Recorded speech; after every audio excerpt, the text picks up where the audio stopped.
That's bullshit. Have you ever been scrolling on social media and thought that to yourself? I know I have. And when I saw my friend Maggie Patterson just saying exactly what I was thinking on social media, I knew I had to bring her on the podcast, on the show today. I'm super excited. Let's get into it.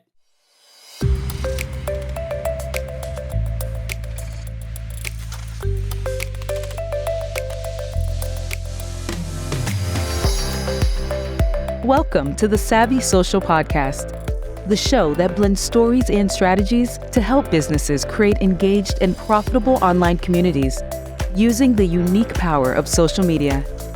And now your host, ANDREA Jones. Maggie, welcome to the show. I'm super excited to be here. And clearly I'm allowed to say the word bullshit on this podcast, so that's great. Yes. We're going all in this year on just being real and authentic. And that means sometimes we say bullshit. And I remember seeing one of your posts. I can't even remember when you started really posting about some of the thoughts that we're all thinking apparently on social media. But I remember seeing it and going, oh, I'm not the only one who feels like that was scamming, right? So, and I know this isn't new to you. So I want to start with that concept because you are a very bold person. You say it as it is. Have you always been this way?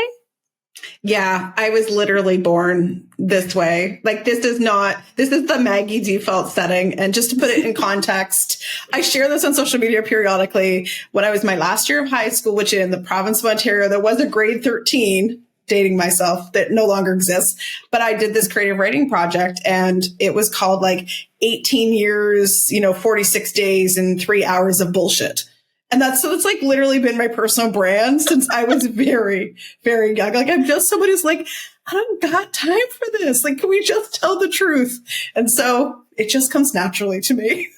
I love it because it does not come naturally to me. I am like the least non-confrontational person ever. So I'm like, thank you, Maggie, for saying what I don't have the kahunas to say. But I know that this started off as introducing a conversation on your previous brand, The Small Business Boss. And now you've kind of really leaned into it, rebranded. So talk to me about that transition. What was that like for you? So I think what's really interesting, we've shifted from Small Business Boss to BS-free business. And while that seems very new to everyone, that's really been the brand in my head for pretty much ever. I had launched a course in like 2015, which was like no BS marketing, but that was a trademark infringement. So we walked that back. And then I had some coaches along the way and they kind of like stripped the meat, like as tends to happen sometimes when you work with other people. Some of you might go missing. So I really spent a lot of time infusing that back into my brand, my business, my voice. And I think what's really interesting is while we made this shift here in 2023, that was a shift we made in early 2020 with our one podcast, the BS Free Service Business Show, like we had rebranded at that time. But I also really wanted to make sure that I could have the trademark on BS Free Business before I used it, because it's something that has it's catchy. I had the .com, but it took that long to work through the trademark process, the branding process. So I've been behind the scenes waiting for this for so long, and we did manage to get all the legal stuff handled. Oh, I love that. Starting with the legal. I really feel like I should do that more, and more of us should, so that we don't get in trouble. So you rebranded, but the core of your brand has been talking about these topics for a really long time. And I noticed it, especially in the past couple of years.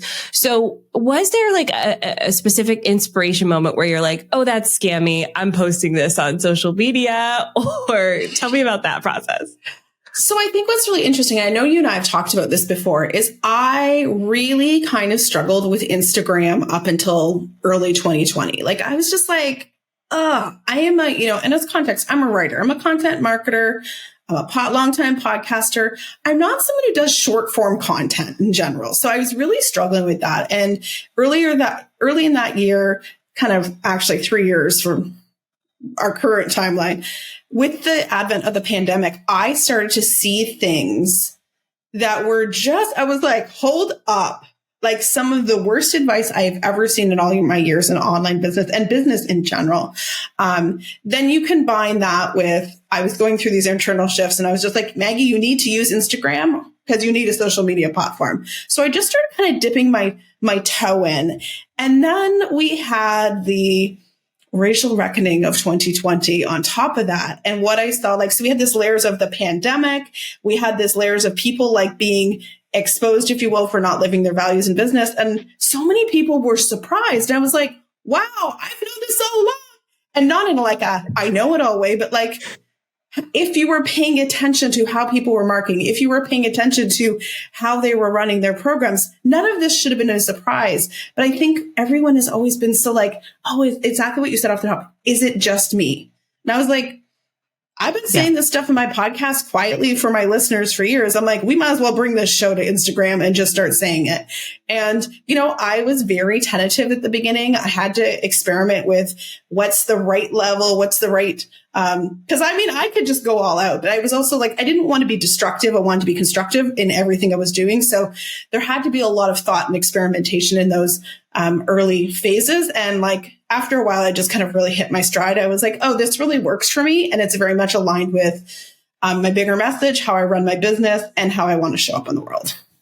One of the things that I like that you do in your approach as well is you call out the actions and not the individuals or the business. And you do use characters, which I want to talk about the characters as well, but you address the core issue. So for example, one of the ones that sticks out to me is the idea of payment plans and how much people add on to like people who have to sign up for recurring payments. And, you know, you don't call out anyone specifically, but you do address the problem. And I think that's to me, it feels like a very intentional decision. Am I correct in that? It is a very intentional decision. And there's multiple layers to that decision. But at a high level, it comes down to this is trying to go after people is not a productive exercise. Because a lot of these people have made their decisions in their business. I don't have enough influence to change that. But what I can change is helping consumers be better educated and influencing their decision-making process and how they are thinking about these things. And a lot of the feedback I get is like, I've always known there was something wrong, but I couldn't put my finger on it. This always felt off to me. And if I can be kind of that sassy big sister in the background that goes, oh, hold up. You maybe should think about this before you go to the party. That's really my role because it is really easy to attack people, but I don't really feel like that's moving the bar. And ultimately, like there's a legal ramification of that. There's this personal safety of that. I mean, I have watched people call people out and it goes very bad, very, very quickly, in terms of they send their followers for them. Like, I don't have that in me. And then the other thing, and I shared this with my email list not that long ago, is I'm someone that works with clients hands-on. I'm one of the only people they can talk to about their bad experiences who really gets it. I honestly, at this point, I can't even discern what's mine and what's my clients and everything. So unless it's a absolute personal experience I have 100% had, I'm not going to be comfortable speaking for someone else. Yeah. Yeah. Basically, you're doing the de-influencing trend, just like you were doing it before it was a trend. Yeah. My podcast co-host for Duped and I were talking about this week. I said, have you heard about de-influencing? Like, we've been de-influencing before it was cool. Yeah. And I love this because my husband tells me I'm level 7 susceptible, which is like a phrase from Community where I'm like the person who's like, oh, I'm influenced. I'm easily influenced. I know that about myself. I have to fight that all the time, but I'm currently wearing glasses that are from an Instagram ad. So it is what it is. Yeah. It is what it is. So I love content like this because it illuminates things in a way that some people are afraid to speak up about. And you do it in such a creative way. One of the most creative ways that I've seen this done that you've done is your character. So I want to talk about this because you've created personas for the online coaching industry specifically. Where did the inspiration for this content come from? And then I want to dig into like how you film the reels, all of it. Okay, this really came from a place of frustration, because one of the big conversations I was having when I first came up with what I call the celebrity entrepreneur archetypes in 2020 was people kept saying to me, but they seem nice, or they seem this, or they seem that. And I think because at the time there was a conversation about bro marketing, people expect it's a bro lying on a Lamborghini. And I was like, no. Like, you need to know this comes in a lot of different flavors. And, there's just like anything, we have all those personality types. There is also types of celebrity entrepreneurs, and they all approach their marketing and sales a little bit different. And you need to understand what they're doing, because there's certain things they are using to weaponize against you in that process, whether, and I will say, whether that is a specific choice they are making or not, it is something that they are doing in their business. So I think being able to spot the different flavors of this becomes really, really powerful. And I love it when someone says, oh, I saw this. Like, they'll like point out the archetype in the wild. I'm like, yep, my work here is done. Yep. I see it all. I can't unsee it now. I can't unsee it. And you also often make the parallels to cults. And as someone who has a very niche religious background, let's say, I know I can see it. I can see it. So you created the archetypes, and then you use them to create Reels content. You have the outfits and everything. I do. Okay. Talk to me about the process of creating this. I'm so geeked about this. Okay. So I first kind of did like a light version when I was first playing with Reels, because I was like, what am I going to do with this? And I basically tried on what at the time I was calling the bro persona. I think since then I've evolved that. But, and then I also tried on more of a kind of very typical spiritual coach type, hat, crystals. I tried some of those on, and I was like, oh, these actually got good reaction. And to be honest, with Reels at the beginning I was like, I don't know what I'm going to do with this. Like, I am not a video person. I am a podcaster. More importantly, I am a writer. I'm like, can you let me write 5,000 words on that? Great. I'm going to make that really compelling. So like 7-second video is not my favorite thing. So I kind of tested it out, and then I was like, oh, that went well. And I was like, okay. And I will say that Reel took forever to film, but it is something that that was 3 years ago. I still use it all the time as an example. And like, I just was basically like, okay, what would these people wear? So the one archetype, the BFF next door, which you think they're so nice, but they're like using their story to kind of weaponize it against you. And you're like, oh, but they seem like my friend. I'm like, no, they're not your friend. They want your bank account. For them, I was like, what do they wear? I'm like, a pink shirt and a top knot. Like, just really kind of dropping into what those people are going to do. The luxury lifestyle person is probably going to wear one of those influencer hats. They've ruined hats for us. I'm just going to say. All that. And just understanding how those people show up, because a lot of them are really sneaky. And like, exactly what you said, once you see it, you can't unsee it. No, you can't. You can't. And it's one of those things too, where I love that you used the visual representation in the reel, and then you reference back to that, because a lot of times people think, oh, I created this piece of content one time and then it's just going to live there. But you can actually pull it back up again and again, which is super helpful for those of you who want to try this concept, but no, it does take a lot of time. I noticed recently, though, you've kind of switched your reel strategy a little, or your posting strategy just a little bit. I want to talk about that, and then I want to get into some of the negativity after the break. Interrupting cow, moo! I'm interrupting this podcast episode because I know you're here hanging out with me and you're interested in taking the next step in your social media strategy. Maybe your social media has gotten a little stale. Maybe you're looking to revive it. Maybe you just want to tie all of those pieces together. Well, I've got a super sweet gift for you. It is a free course that's going to walk you through step-by-step how to build a social media strategy that you'll actually stick with. One that works for you and your business. One that won't make you feel like you're on this content creation hamster wheel.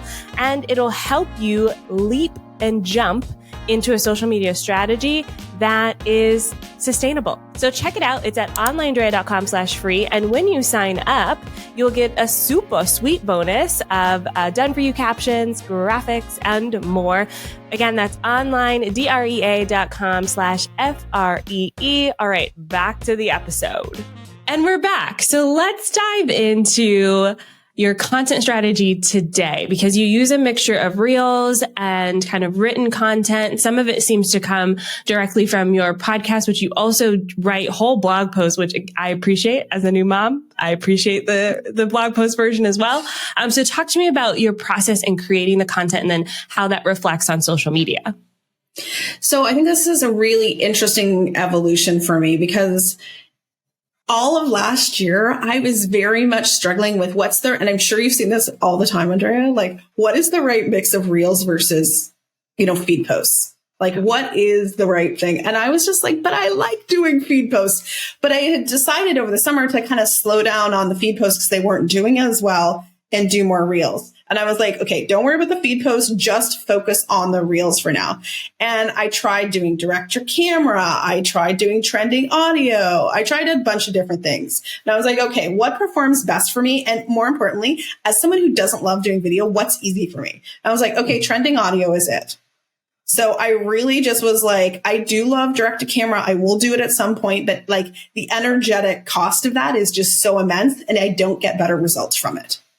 So I was like, why would I continue to do this? So I'm just like, I save my trending audios once or twice a month. I like take an hour. I film a bunch of them. I don't even know when I film them, what they're going to be. I just have, so like, I'm like, oh, all right, what are we doing for reels this week? I go into what was filmed, what's in my camera roll. And I'm like, okay, that's a trending audio, goes great with this idea. And that has really streamlined the whole workflow. But I think what was interesting is Instagram then came and adjusted the algorithm again. And I was like, okay, great. Cause I was really tired at the end of last year. It had a very kind of tumultuous year personally, a lot of transitions. And I was like, okay, we're just going to do feed posts for a bit. And they were doing really well. And I was like, okay, so now for 2023, we are back to a mix of those things. And I've been really very much as a marketer watching the numbers. And while my reels reach new people, my feed posts are what brings in the bulk of the comments, the bulk of the likes, the bulk of the shares. And I know for me, Instagram is a platform to amplify my podcasts and my blog posts. So if my work is getting shared and is in front of new people, that's bringing in new followers that then start listening to the podcast. Because I also know with my masterminds, with my shop products, with all the things I am selling, what converts the best is people who listen to that podcast for months on end. They're like, they just show up on a call and they're like, yep, here. How do I sign up right now? There's no sales call. There's no conversation. They already know, like, and trust me because they've been listening to me for months, if not years. Yes. Okay. A few things I want to emphasize for those of you listening. Maggie figured out what works for her, the easy route. I am actually the opposite. So that's so funny because for me, if I can just point the camera at my face and talk, ask me a question, I'll answer it. That's the easiest for me. Trending audios, something about, especially lip syncing ones, I cannot get it. I don't know what it is. It takes me for freaking ever. And so I rarely do them because that's just me. That's just how it works. And I think that's so important of a conversation to have because there isn't just one right way or one path forward. It's finding the space between what's working, statistically, data-backed science, and then what works for you, like the art side of it, the part that's unpredictable. I love that so much. And if you're listening and you want to try to figure out what works for you, here's two examples, two different ways.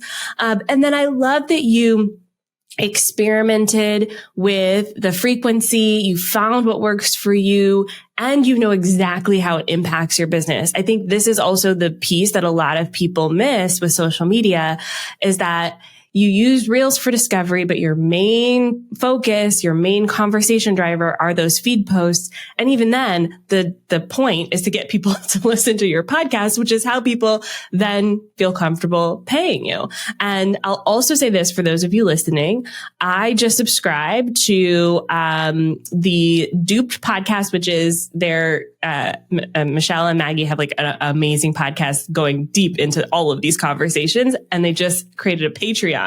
So for me as a listener, I'm like, yeah, I want to give you my money. First of all, it's like a I think it's like $7. It's $7 for us a month. So yeah. and the guarantee, I don't know if you saw this, Andrea, the guarantee is we're going to save you $25,000 because you're not going to join a mastermind. Yeah.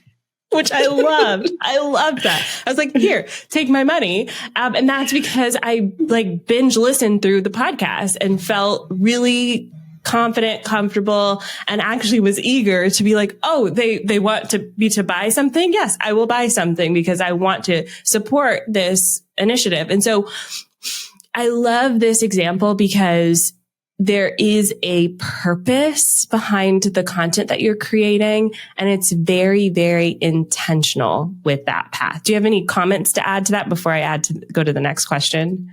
So I think one of the things I really want to call out about the feed posts, and I've had this conversation a lot with my clients that I mentor, is, they're like, it doesn't work for me. I think the feed posts really work for me because there's a lot of nuance in my work, and it can't be necessarily conveyed in a 7-second audio, but I generally can get at least the thesis of my argument across in that feed post. And I also think like they're very shareable. Like they're not clickbait, but it's definitely like it stops the scroll. And that has been a skill I've had to refine over time. Like I didn't just show up and like first carousel post. Like I've written hundreds, if not thousands of these. And now I really know it works. And I will say this, even though I know it works, sometimes there's something that's, you're like, really? This is the post that has the most likes ever? Okay. Makes no sense. I also too, I have very much been going back to what I know works. And I've been just tweaking it for 2023 and reposting it because my podcast has been on hiatus. I'm like, I don't want to spend a lot of time on content creation. So like, what can I use that has not, my follower count has grown. These people haven't seen it. So don't forget about those gems in the background. Like repurpose as much as you can.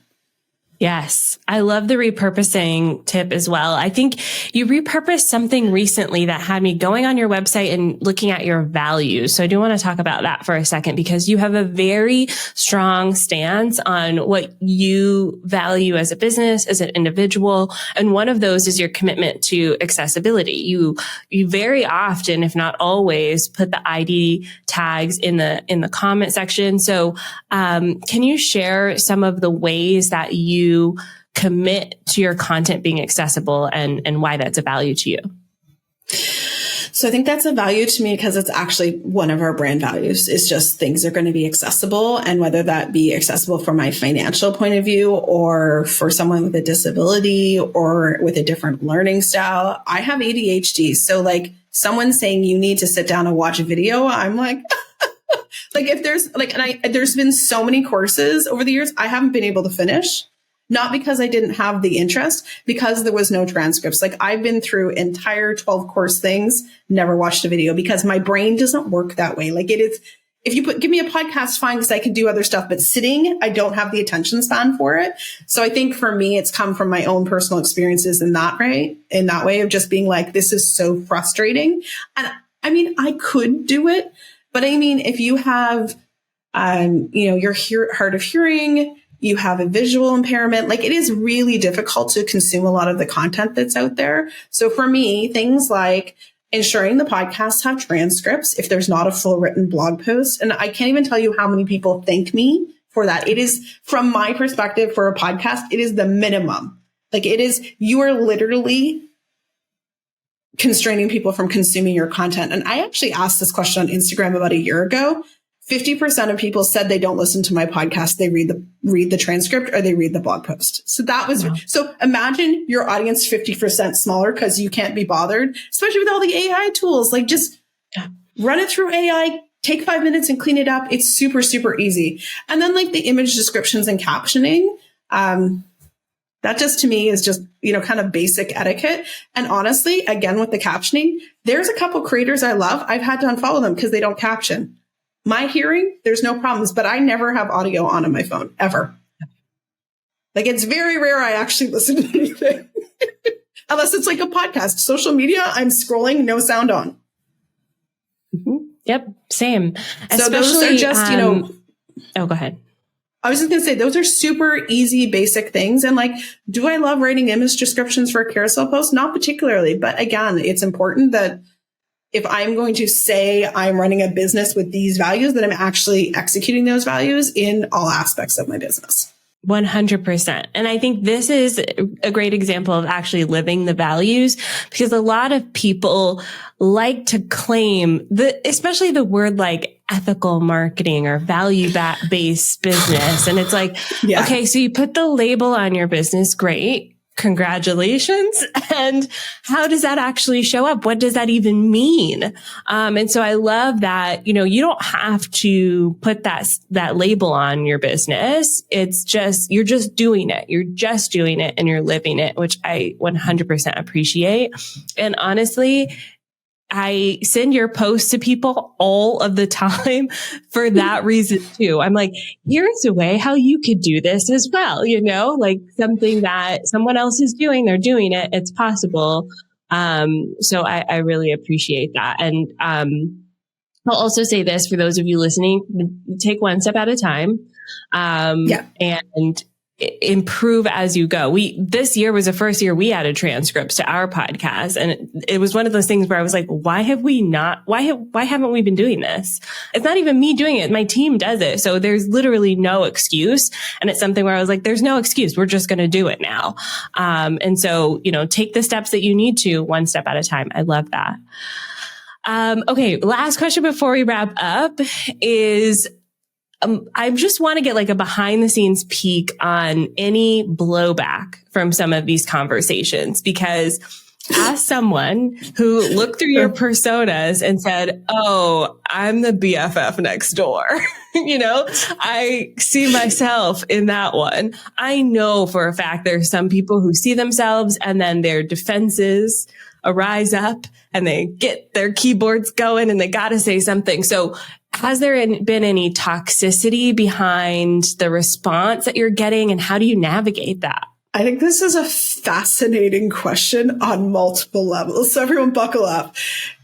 The interesting thing is, as much as you wouldn't think that naturally people see those archetypes and then later their back goes up, the majority of people say, oh, it's not me. And I think that's kind of the secret genius of my work in a lot of ways, is because it's like I'm educating you, but a lot of people, I feel like people react in two ways. I feel attacked and then they will go and fix something, or they go, oh, I don't do that, and move along. And the I don't do that people are really interesting. Now, that's not to say I don't have my detractors. But I do think because I don't name names, I keep it classy, if you will. I go high, try to keep it, above board and not devolve into a character assassination. But every so often, I'll get a podcast review or I'll get a Instagram comment that's trying to kind of gotcha me. And I'm so secure in the work I'm doing, the message I have. Like, we just had a podcast review for Duped that said we weren't experts. And Michelle and I cannot stop laughing about it because we're just like, is that all you got? Like, if someone wants, and I think this is the thing, I'm very open to real feedback and critique. I absolutely receive that. And whether I choose to act on it is another thing. But when someone is going to come in with some sort of critique that's not valid, like I'm not an expert. I've been doing marketing for over 20 years. I think I'm okay on this front. It's kind of an interesting thing. And I think one of the things I see a lot of is there is a real fear of being critiqued. There's a real fear of, and we talked about this on our podcast episode this week, people fear being canceled. People aren't being canceled. It's a bit of a moral panic, to be honest. Like, it's not really happening the way people think it's happening. And if you're actually open to feedback, like, there's been comments who have completely changed my worldview. I absolutely did not like the comment in the moment. but I thought more about it and I was able to internalize that and come back and have a conversation. And I think that's part of the thing with social media is I'm willing to have a conversation. If you're going to come and kind of like post and go, and you're not going to foster the communication with your audience, you're not going to create community, or you're just going to delete all the comments, like maybe social media isn't the place for you. Yes. Oh, I'm so curious now. Can you give an example of a comment that kind of changed your mind about something? I had someone, there's been a couple conversations in the comments that I thought have been really interesting, because I am very much someone who feels very strongly that income claim marketing is absolutely like, it's a no for me. And I generally do not do business with people who engage in it. Now, to each their own, but I've had some really thoughtful exchanges with people that talked about how income claim marketing was really helpful for them because it demonstrated the possibility for them. It showed them based on their, different identities, what the options were. And it really did help me kind of refine my thesis a little bit. And I think that's the thing is I'm always using the comments as a place for a feedback loop to help me refine the message. Or, sometimes I just get someone who's like, I don't get this. And I'm like, okay, so did they not get it? Or did I not communicate it as clearly as I could? I think being open to those things, not just immediately being like, everyone's a hater, delete. Because that's a really easy thing to do, but I don't know. Why are we I don't love getting feedback. I'm not someone who wants, I'm an Enneagram 8 with a 9 wing. I don't really want to have a confrontation as much as I am bold. Like, I'm just like, can I just do my work and quietly go read my books? Thanks. Yes. Let me back out of here. But if I'm going to post, I need to be willing to have those conversations is really what I've arrived at. I agree. I think it's so interesting how some people want to post and then create this echo chamber where only the people who agree with them are allowed to even be in the same space. And it's odd that we've gone that way a little bit with social media, or some people have. So I like your willingness to show up and have those hard conversations. And I think that's exactly why people delete, block people who are challenging them or questioning things, because they just don't want to have the hard conversation. To me, it's literally like being ghosted by someone where you're like, you went on a date with them and then they just stopped talking to you. It's very much that energy. And honestly, and I had posted about this recently, is we need to be really careful, I think, as consumers engaging with people that have a no comments policy, that delete with, impunity. Because there's a big difference between someone has left a hateful comment that is completely out of line, attacking, something about your appearance, your identity, etc. Not okay. And someone asking, especially a paying client, a valid question that, just gets deleted because they can't withstand that thing. That is truly information control. And this is about a very troubling pattern that I see with people of trying to control everything about their personal brand, trying to control everything about what people can say about them. And the reality is people are always going to have opinions about you. So maybe you shouldn't be a personal brand or a public figure or running a business in this way if you can't take the heat. And generally, just so we're all clear, the people I see getting heat a lot on social media are doing things that are a little scammy and shady, in my opinion. So I don't get those comments because I don't do those things. It's pretty simple. Fair enough. I think that I love that. I love that because it's like, if you have your values, you stand by your values, you have a community that also has those same values, then you're probably not going to get a lot of those comments, or you're going to get the one podcast reviewer who is like, you're not an expert. It's like, okay. I love this. And, a lot of this conversation, we've referenced Duped, which is, by the way, an amazing podcast. If y'all haven't listened to it and you want to go deep dive into the world of online scamminess, you got to listen to it. Can you tell us a little bit about the podcast for those who are curious? Yeah. So basically it's a consumer advocacy show. I co-host it with my friend, Dr. Michelle Mazur, and we really come at it from a marketing communications lens and looking at the practices, why do we fall? Like the real question is, why do we fall for this? Like not why. We're not here to try to fix those business practices and like, totally redo people's businesses. We're really coming up from the point of like, why are we vulnerable to getting scammed? Like you said, you're a level 7 vulnerable. Like newsflash, we're all vulnerable. Studies show that the more you think you're not vulnerable, the more vulnerable you are. Like we are all a mark for these things. So we need to understand, like, why is this appealing to us? What are the tactics they're using? And more importantly, how do we protect ourselves as a consumer? So we're not making, we're not buying an offer where we don't have the details. We're not giving someone $25,000 for zero information. Like there's a lot of horrible impacts to these decisions that get made. And so I love it when we get a DM when someone says, I didn't buy this because I've been listening to Duped. I'm like, my mission has been accomplished. So we really put a firm lens in it. And we talk about, as you know, Andrea, all of it. We're like, let's talk about high ticket pricing. Like, why are things getting more and more expensive? We're going to talk about manifestation this season. We're talking about $1 million businesses and the dream of that. And we're bringing in a lot of data and research. So it's not just like Maggie and Michelle do a takedown piece. We're thinking about it from a like, what's the psychology behind this? What's the data tell us? This is why it works. And here's how you're not going to get sucked in. Yes, I am here for it. It reminds me a little bit of Maintenance Phase, which... But one of my favorite shows. Like that is the highest praise because we are essentially a fan podcast for them.